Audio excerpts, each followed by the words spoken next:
Bonjour, voici une capsule qui vous expliquera comment tracer une bisectrice ou une médiatrice dans GeoGebra. Donc tout d'abord, nous allons nous intéresser à la bisectrice d'un angle. Donc la bisectrice d'un angle coupe un angle en deux parties isométriques. Donc c'est assez simple d'aller tracer la bisectrice d'un angle puisqu'on a l'outil dans GeoGebra. Donc, lorsqu'on prend notre outil, il faut toujours sélectionner notre sommet de l'angle en deuxième. Donc, je vais sélectionner B, ensuite A, et par la suite, on voit notre bisectrice qui apparaît. Et quand je vais aller sélectionner C, j'aurai donc la bisectrice qui est tracée. Ce qu'on va faire par la suite, c'est qu'on va aller placer un point sur notre bisectrice afin de pouvoir aller marquer nos angles. Donc ici, j'ai un petit problème, je ne suis pas entre 0 et 180 degrés, donc c'est ce que je vais faire.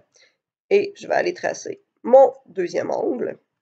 Et ce qu'on va faire tout simplement, c'est s'assurer que l'on voit bien les deux mesures.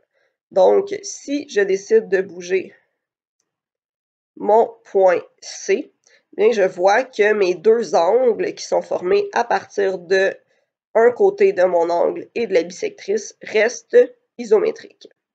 L'autre façon de montrer que les deux angles sont identiques, ce serait d'ouvrir les propriétés. Donc, clic droit, propriétés. Et dans Style, d'aller à Codage et d'aller chercher les marques d'isométrie. Donc, sans refermer le menu, je pourrais aller cliquer sur l'autre angle et aller mettre une marque d'isométrie aussi. Donc, de cette façon, on voit que les deux angles sont isométriques par le symbole qu'on utilise lorsqu'on travaille à la main. Donc, pour la bisectrice, voici ce qu'il y a à faire. Maintenant, si on s'intéresse à la médiatrice d'un segment. Donc, la médiatrice, encore une fois, on a l'outil. C'est quoi une médiatrice? C'est une droite perpendiculaire à un segment et qui passe en son milieu.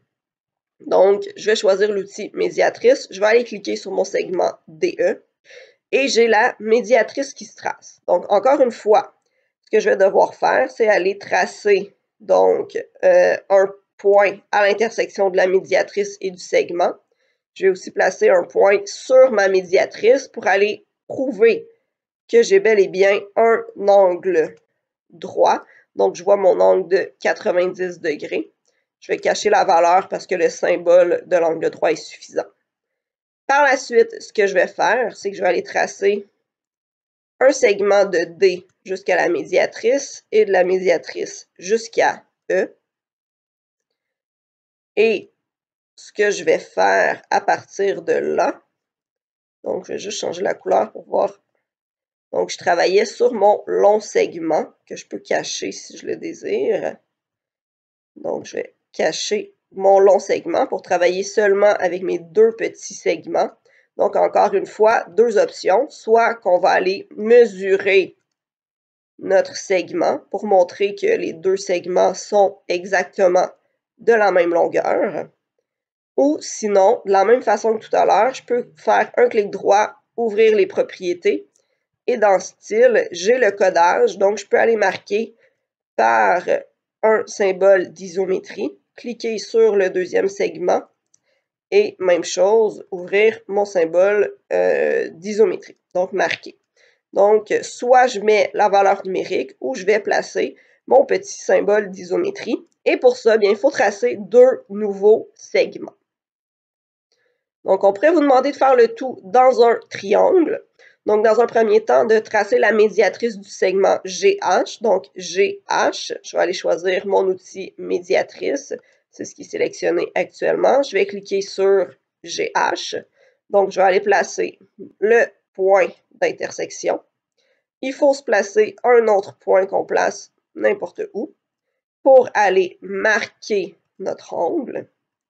Donc, je vais marquer mon angle ici, l'angle droit. Par la suite, si je le désire, je peux cacher ce point qui n'est plus vraiment utile pour nous. Je vais aller tracer mes deux segments, donc de chaque côté de ma médiatrice. quand je vais aller sélectionner, donc un truc pour savoir si on a sélectionné le segment ou pas, c'est d'aller voir la couleur ici. Donc, j'ai la mauvaise couleur qui est sélectionnée. Ce que je vais faire, c'est que je vais cacher mon segment. Et à partir de là, je vais être capable de sélectionner mon bon segment. Donc, je vais encore une fois ouvrir mes propriétés, marquer avec le trait d'isométrie, faire la même chose de l'autre côté. Oups, je vais prendre le bon. Et ici, j'aurai mes deux marques d'isométrie qui me disent que j'ai ma médiatrice. Et si je déplace les points, donc la médiatrice est toujours tracée. L'autre chose qui nous est demandé, c'est de tracer la bisectrice de l'angle F. Donc, ce que je vais faire, c'est que je vais aller choisir mon outil bisectrice. Je vais aller tracer la bisectrice. Donc, si on le désire, on peut la changer de couleur pour être moins mélangée. Donc, je pourrais décider de la mettre, par exemple, en noir. Par la suite, donc de la même façon, je vais placer un point sur la bisectrice pour être capable d'aller marquer les angles. Donc, dans ce cas-ci, mon angle se trace correctement. Je voudrais avoir la valeur. Donc, avant de tracer l'autre, je vais faire afficher la valeur. Et je vais marquer mon deuxième angle. Et ce qu'on constate, c'est qu'on a la même valeur des deux côtés. Et même chose, si je bouge, donc on voit que les deux angles restent de la même valeur. Merci!